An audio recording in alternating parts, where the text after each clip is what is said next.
Ces femmes ukrainiennes sont déjà mamans, mais elles mettent au monde des bébés pour des couples inconnus. Plusieurs milliers d'enfants naissent ainsi chaque année.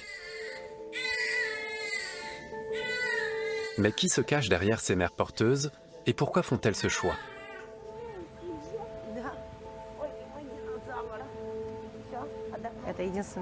C'est une chance unique si on veut gagner sa vie et permettre à son enfant d'avoir un toit.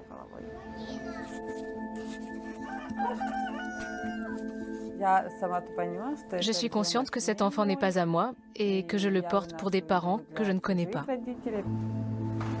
La marchandisation du désir d'enfant prospère. De nombreux patients nous envoient du sperme congelé. Le reste du programme s'effectue sans eux. Nous fécondons ensuite l'ovocyte de la mère biologique ou un ovocyte issu d'un don.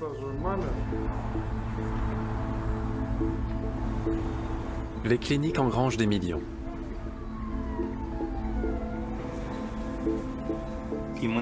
L'État ne contrôle absolument pas le domaine de la procréation médicalement assistée. On parle de zone grise. Je dirais pour ma part qu'elle est noire. Des couples en mal d'enfants du monde entier placent en ces mères porteuses leur ultime espoir. Vouloir un enfant et devenir parent, c'est plus qu'un simple désir, c'est un vrai besoin.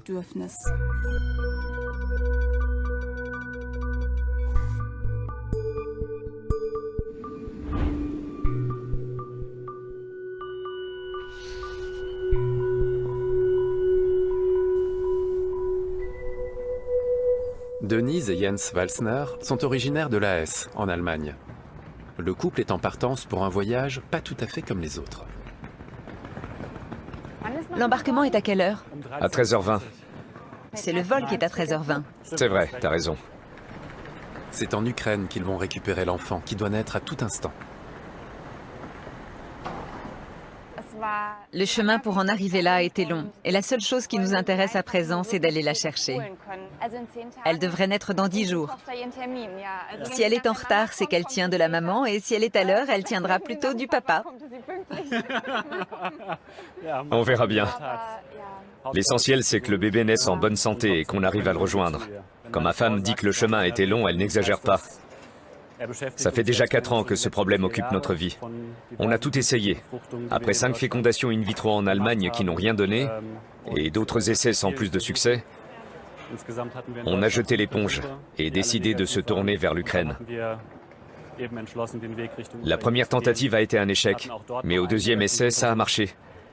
Notre mère porteuse est tombée enceinte de notre petite fille. Notre vol est sur le 3e panneau d'affichage. C'est le 2e vol en partant du bas. Ça y est, je le vois. La gestation pour autrui, ou GPA, est un traitement interdit en Allemagne, mais il est légal en Ukraine. Il y a 1 an et demi que le couple a signé le contrat avec l'agence. Ce n'est un secret pour personne que pas mal de couples allemands, européens ou même du monde entier se rendent en Ukraine à cause de la GPA.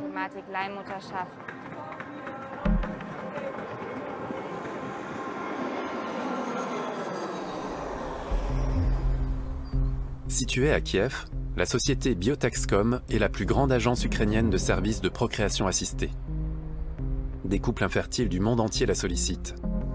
Le bébé des Walsner a lui aussi été conçu dans ces laboratoires. Albert Toshilowski, son directeur, ne fait pas les choses à moitié. Son empire de médecine reproductive regroupe des cliniques, des agences et des laboratoires. Les hôtels qui lui permettent d'héberger les futurs parents et les mères porteuses sont aussi sa propriété. De nombreux patients nous envoient un échantillon de leur sperme congelé parce qu'ils ne peuvent pas se rendre sur place. Notamment les Chinois, les Argentins ou encore les Brésiliens. Ensuite, nous poursuivons le protocole indépendamment d'eux. Le traitement consiste à féconder l'ovocyte de la mère biologique ou un ovocyte issu d'un don.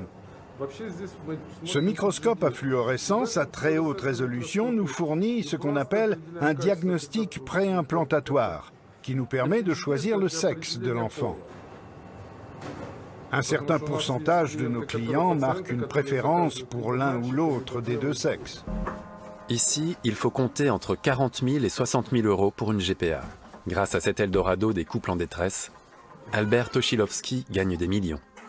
Mais la pandémie est passée par là, et au début du premier confinement, le nom de l'entreprise a été entaché. En effet, les images de centaines de nourrissons, dont 70 issus de cette clinique, bloqués à Kiev en attendant de pouvoir être remis à leurs parents adoptifs, ont fait le tour du monde. Par ailleurs, la société Biotexcom défraye continuellement la chronique, notamment parce qu'elle est accusée de se livrer à un trafic d'êtres humains. Récemment, un couple italien s'est vu remettre un bébé qui s'est avéré ne pas être le sien. Un test ADN a permis d'établir que le nouveau-né n'avait aucun lien génétique avec ses parents.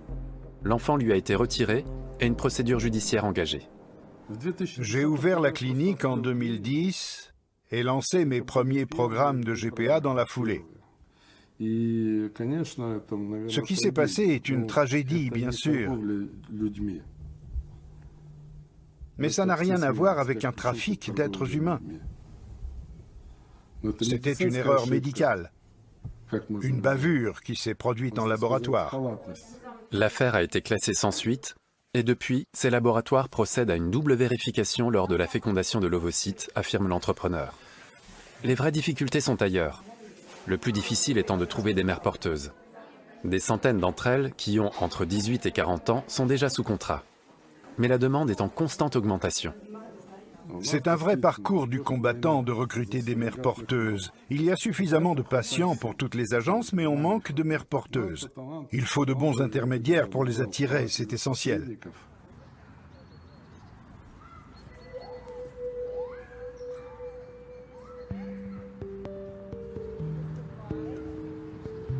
Olena Kononenko est chargée de ramener de nouvelles volontaires. Elle travaille aussi pour d'autres agences que Biotexcom, car le marché est très florissant. De quelle couleur sont ces fleurs? Rouge. C'est bien ça. Et les arbres? Ils sont verts. Voilà, regarde. C'est pas ça que je veux, j'en veux un plus gros. Attends, je vais t'en donner un plus grand si j'ai assez de force. Tiens, c'est pour toi, un bouquet. Un petit bouquet de fleurs. Olena a déjà été mère porteuse 2 fois depuis la naissance de son fils Nikita. La première pour un couple d'Américains et la seconde pour des Ukrainiens. Selon elle, le besoin d'argent est le moteur principal des femmes qui se lancent dans cette activité en Ukraine. Je suis orpheline de père et de mère, mais l'État m'a en quelque sorte abandonnée. Il ne m'a pas donné de quoi me loger. J'étais étudiante quand je me suis retrouvée enceinte à 20 ans. Je ne savais pas où aller. Pour mes études, je touchais une bourse de $100 et ma location me coûtait $250. J'étais vraiment coincée. C'est comme ça que je suis devenue mère porteuse. Et avec l'argent que j'ai gagné, j'ai pu acquérir un logement.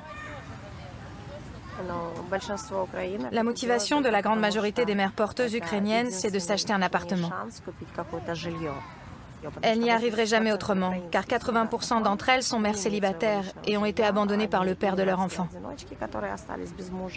Elles n'ont même pas de quoi payer un jardin d'enfants ou une école.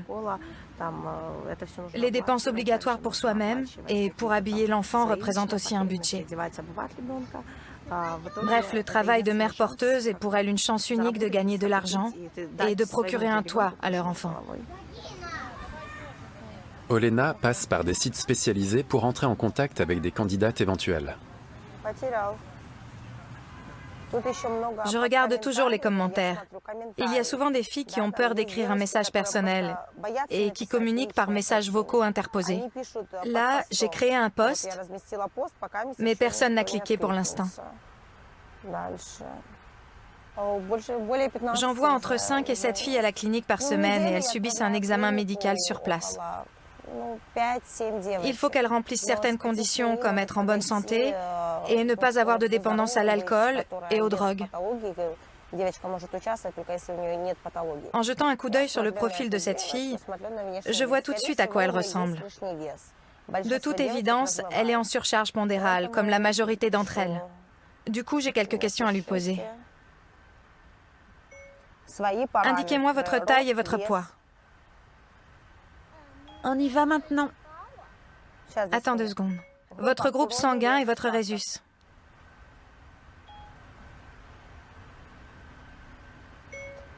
J'ai des offres de 3 ou 4 cliniques.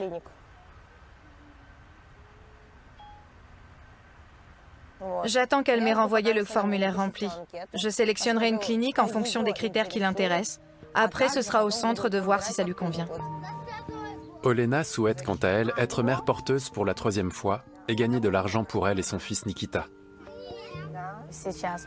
J'ai déjà signé le contrat et je suis dans la phase préliminaire.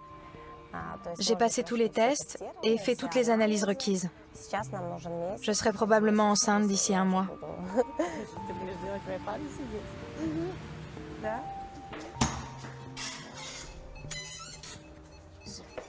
Jens et sa femme séjournent depuis 2 semaines dans une banlieue de Kiev. Le bébé aurait dû naître il y a 4 jours, mais il semble prendre son temps. On suit exactement le même protocole que la dernière fois qu'on est venu. C'était exactement pareil. On se disait que quand on arriverait, l'enfant serait peut-être déjà là. On était dans l'incertitude, on ne savait pas encore ce que l'insémination avait donné et on se sentait comme pendant toutes ces 4 dernières années à espérer et à trembler. Et là, ça fait tout drôle. On marche dans la ville en sachant que notre maman porteuse est quelque part tout près et qu'elle porte notre enfant. On a le sentiment d'être enfin arrivé au bout de ce calvaire, qu'il est derrière nous. Leur mère porteuse a été inséminée par un embryon issu d'un spermatozoïde de Jens et d'un ovule de Denise. D'un point de vue génétique, il s'agit bel et bien de l'enfant du couple. On est toujours passé par notre agence pour communiquer avec elle. On n'a pas arrêté d'échanger des messages. Pour son anniversaire, on lui a envoyé un paquet qui n'est malheureusement jamais arrivé. On est déterminé à faire sa connaissance. C'est autorisé par Biotexcom, mais seulement après la naissance et à condition que les 2 parties le souhaitent. De notre côté, on est partant. Et entre-temps, on a appris que Yulia, notre mère porteuse, l'était aussi. La rencontre a donc toutes les chances d'avoir lieu très vite.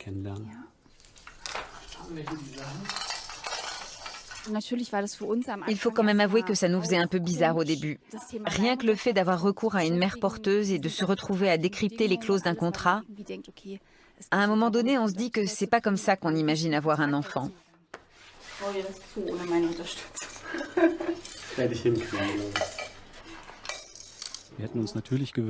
On aurait préféré de loin devenir parents par voie naturelle.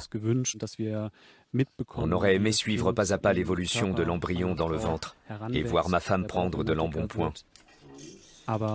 Mais c'est comme ça. Dans notre cas, cette option n'a pas fonctionné. Et c'est ce qui nous a conduit à prendre cette décision. Pour être tout à fait honnête, c'est aussi le tarif proposé par l'Ukraine qui nous a décidé. Ça nous coûte 3 fois moins que ce qu'on nous aurait demandé aux États-Unis.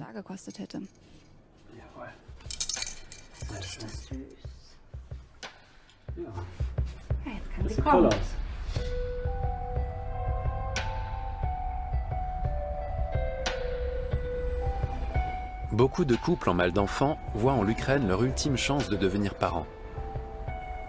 Une GPA y est beaucoup plus abordable qu'aux États-Unis, où il faut compter 150 000 $ pour le même service. Mais faute d'une législation encadrée, le meilleur côtoie parfois le pire, comme le souligne Sergueï Antonov. Le juriste de renom s'est spécialisé dans le droit de la reproduction. Personne ne sait combien de contrats ont été signés et par qui, ni ce que les enfants deviennent après. En fait d'agence, il s'agit la plupart du temps de structures fantômes d'1 ou 2 personnes.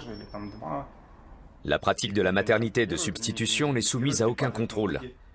Les agences ne sont souvent pas enregistrées et elles ne payent donc pas d'impôts. Elles n'en représentent pas moins 60% du marché. Et au bout du compte, elles n'endossent aucune responsabilité pour les préjudices qu'elles peuvent causer. Le tableau est encore plus sombre quand on sait qu'il y a eu plusieurs cas où des embryons ont été intervertis. C'est comme ça qu'un couple de Français noirs s'est vu remettre un enfant blanc.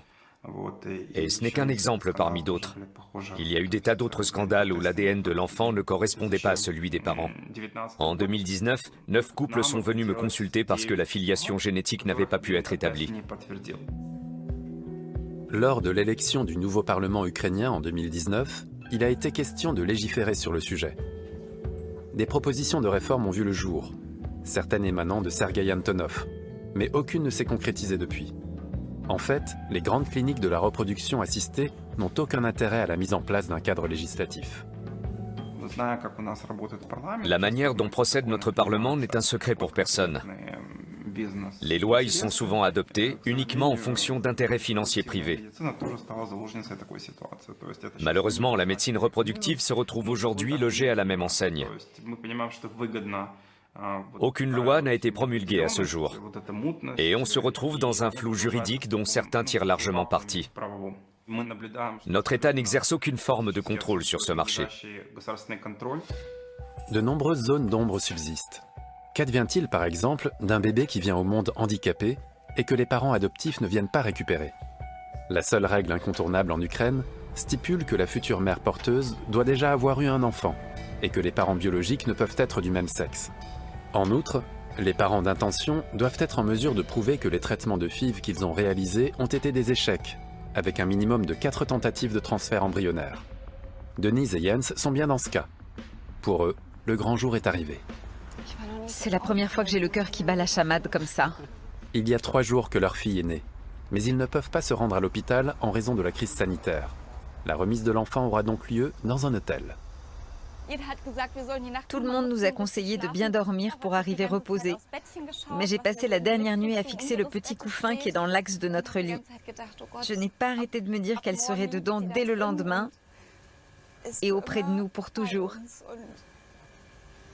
Une sacrée nuit, pas vrai? Oui. Le test ADN effectué juste après la naissance atteste que leur fille est bien la leur. Plus que quelques minutes avant de prendre le bébé dans les bras.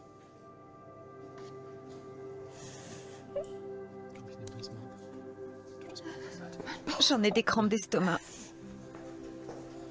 Can we leave that with you for a moment? Thank you very much.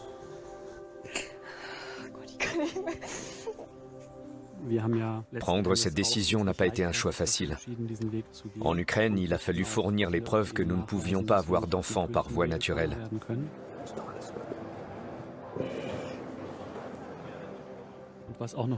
On tenait beaucoup à ce que la santé de la mère porteuse de notre enfant ne soit pas prise à la légère.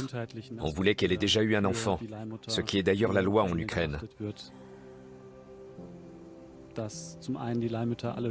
On voulait aussi être sûr que cette démarche n'entraînerait aucune complication le jour où elle voudrait retomber enceinte. Et enfin, il nous importait qu'elle soit suivie médicalement pendant toute la durée de la gestation.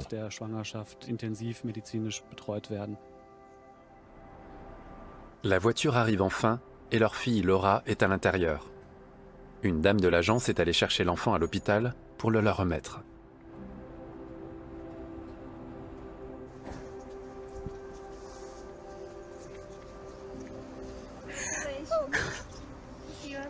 Tu es là, mon trésor.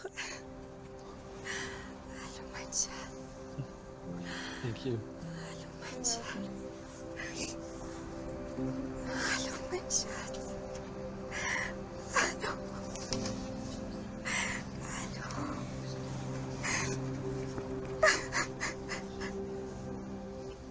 Tu la vois bien? C'est surtout tes cheveux que je vois.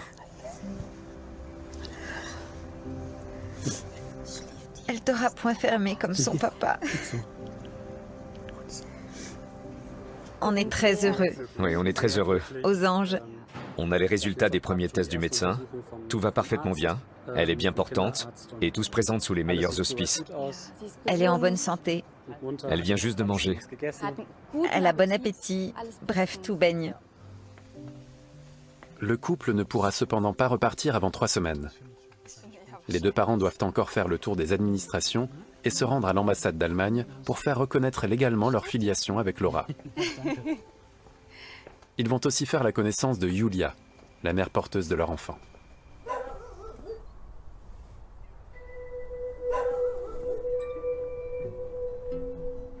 Le village de Yulia est à 3 heures de Kiev. La jeune femme est de retour de la clinique depuis 3 jours. Elle en est à sa 3e expérience de mère porteuse. Elle est mariée et a une fille de 7 ans. La famille vit à l'étroit dans la petite maison des parents.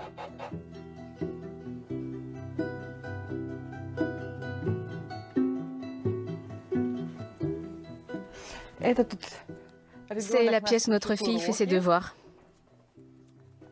C'est la chambre d'enfant. Et là, c'est la nôtre.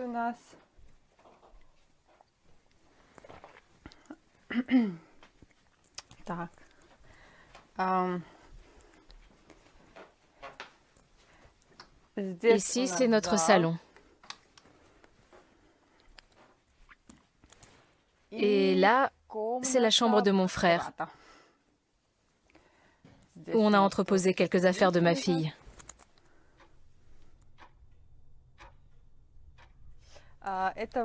J'ai acheté cet ours en peluche à ma sortie de la clinique. C'est un cadeau que j'ai fait à ma fille pour me faire pardonner d'avoir été loin d'elle aussi longtemps. Elle savait que j'étais partie à cause du travail. C'est sûr que je lui ai manqué, comme la première fois que j'ai participé à ce programme. Mais la fois d'avant, c'était plus longtemps. Elle avait passé 3 mois sans me voir. La première séparation a été beaucoup plus compliquée. Elle a grandi depuis et elle s'est mieux adaptée à la situation. C'est sûr qu'elle aurait aimé que je rentre le plus vite possible.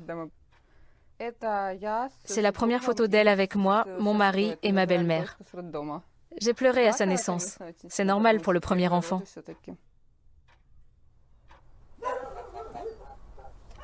Il y a une semaine à peine, elle portait encore l'enfant de Denise et Jens. Sa famille éprouve des sentiments mitigés au sujet de son activité. Mon mari était contre. Mais j'en ai beaucoup parlé avec lui et il a fini par comprendre et accepter. Mon père, c'est autre chose. Il n'arrive pas à concevoir qu'on fasse cadeau d'un enfant. En même temps, il sait bien que ce n'est pas mon enfant et que je l'ai mis au monde pour des gens que je ne connais pas. J'ai tout expliqué et il a bien compris. Après la naissance, je suis restée un jour de plus à la clinique parce que je suis tombée dans les pommes et que j'ai perdu beaucoup de sang. J'ai eu une anesthésie générale et je n'ai pas revu l'enfant. Je sais que cet enfant n'est pas à moi et donc je n'ai pas d'état d'âme particulier.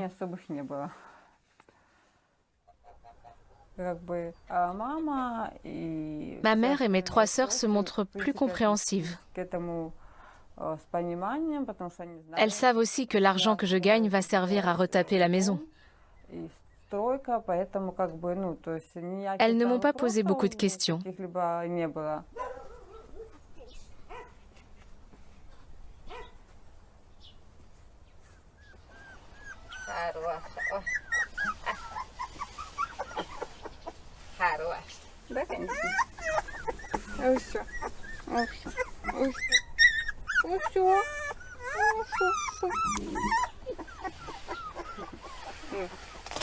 Je te le rends, ton petit. La petite maison de la grand-mère, aujourd'hui décédée, est juste à côté de celle des parents. Yulia compte y emménager avec son mari et sa fille très prochainement. Là, ce sera la cuisine.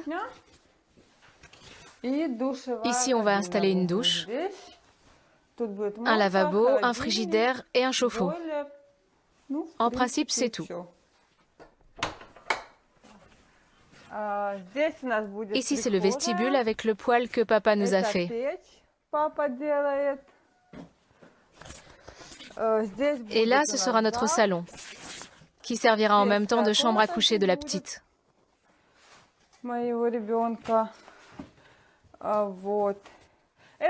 Tout ça, je l'ai acheté grâce à l'argent de la grossesse. On va enfin pouvoir vivre seul. C'est moi qui vais prendre les décisions maintenant, sans me laisser influencer par les uns et les autres.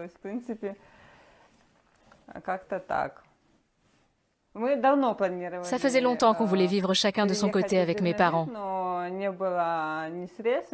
Grâce à l'argent que j'ai gagné avec la GPA, ce rêve va pouvoir se réaliser. Je n'aurai enfin plus mes parents sur le dos.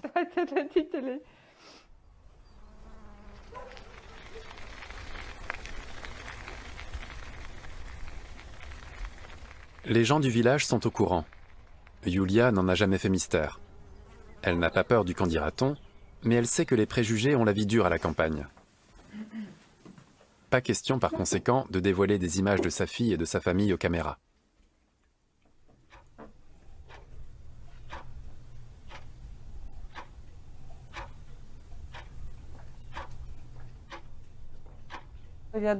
Il y a très peu de travail en ce moment et les jeunes sont les plus touchés par le chômage. C'est ce qui décide beaucoup de jeunes femmes à offrir leurs services en tant que mères porteuses. Cette activité leur permet de subvenir à leurs besoins ainsi qu'à ceux de leur famille. Yulia a touché 16 000 € pour mettre au monde l'enfant de Denise et Jens. L'équivalent d'années de revenus pour son mari. D'après le droit allemand, Yulia est encore la mère de l'enfant. C'est à ce sujet qu'elle va rencontrer Denise et Jens. C'est aussi l'occasion pour elle de faire la connaissance de la petite Laura.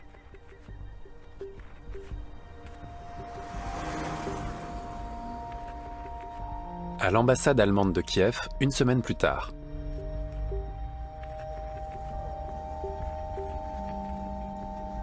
Yulia n'est pas venue les mains vides. Elle a un petit cadeau pour Laura. Une robe folklorique ukrainienne. Montre-moi vite, passe-moi vite le paquet. C'est mignon tout plein. C'est vraiment adorable. Merci beaucoup. Vielen Dank. Une interprète est venue en renfort pour faciliter les échanges. C'est par là. Aujourd'hui, mon mari va à l'ambassade avec Yulia.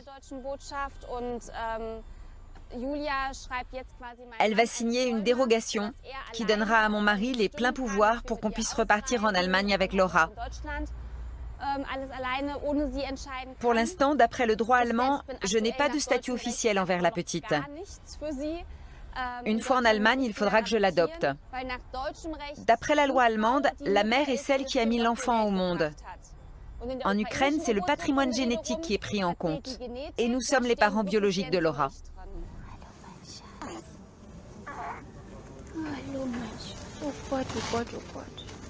Denise est maman depuis 2 semaines. Et si on calmait cette faim de loup?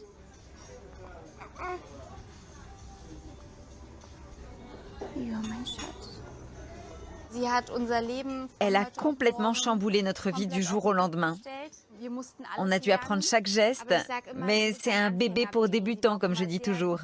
Elle a beaucoup de patience et de bienveillance envers nous. On était complètement novices au départ, on ne savait pas ce qu'elle voulait ni ce qu'on devait faire. Mais on s'est très vite habitué à elle comme elle s'est faite à nous. Le courant est bien passé avec Yulia. Même si on n'était pas en contact pendant ce temps-là, elle a ressenti les mêmes choses que nous pendant les 9 mois de la grossesse. Elle a toujours porté notre Laura en elle et ça fait drôle de se retrouver face à face avec elle parce qu'on ne sait pas comment la remercier.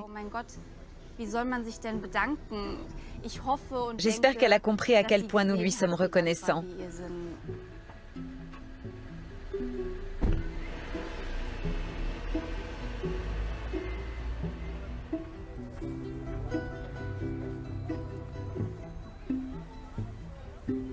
15 jours plus tard, Yulia est de retour à Kiev pour confirmer à la mairie et à un notaire qu'elle souhaite donner son enfant à l'adoption et que Laura peut vivre en Allemagne. L'aventure de la mère porteuse s'arrête là.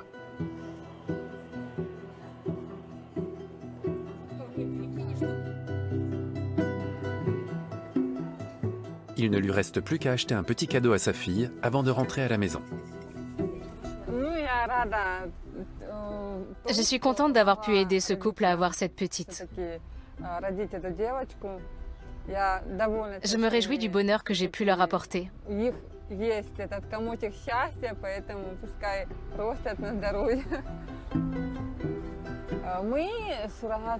Les mères porteuses sont conscientes du bonheur qu'elles apportent à une famille. Moi-même, je suis maman. Moi aussi, j'ai un enfant et je suis aux anges grâce à ça. Être maman est la plus belle chose au monde. Yulia aimerait bien recommencer, mais c'est impossible. Je ne vais plus pouvoir faire ça, malheureusement. J'ai eu de fortes hémorragies après la naissance. Les médecins m'ont dit que je n'aurais probablement plus d'enfants. Mon avenir, c'est mon enfant.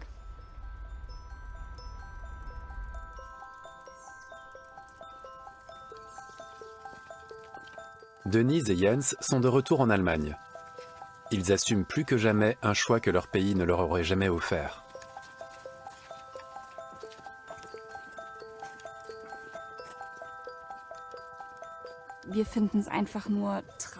On trouve que c'est très triste qu'un pays comme l'Allemagne Se ferme autant de portes. Exactement. C'est le pays le plus conservateur qui soit en matière de GPA. De là à dire que c'est la solution miracle pour tout le monde, c'est une décision qui appartient à chacun. Quoi qu'il en soit, pour nous, c'était la meilleure.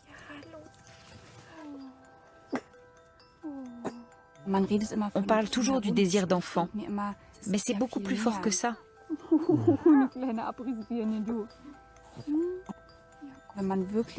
Vouloir un enfant et devenir parent, vouloir donner tout l'amour qu'on a à un enfant, c'est plus qu'un simple désir, c'est un véritable besoin. La solution de la GPA a été une chance pour nous. On aurait préféré pouvoir s'en passer. Mais au bout du compte, c'est la meilleure chose au monde qui pouvait nous arriver. Ils resteront en contact avec Julia pour que Laura sache un jour que ses parents sont au nombre de 3.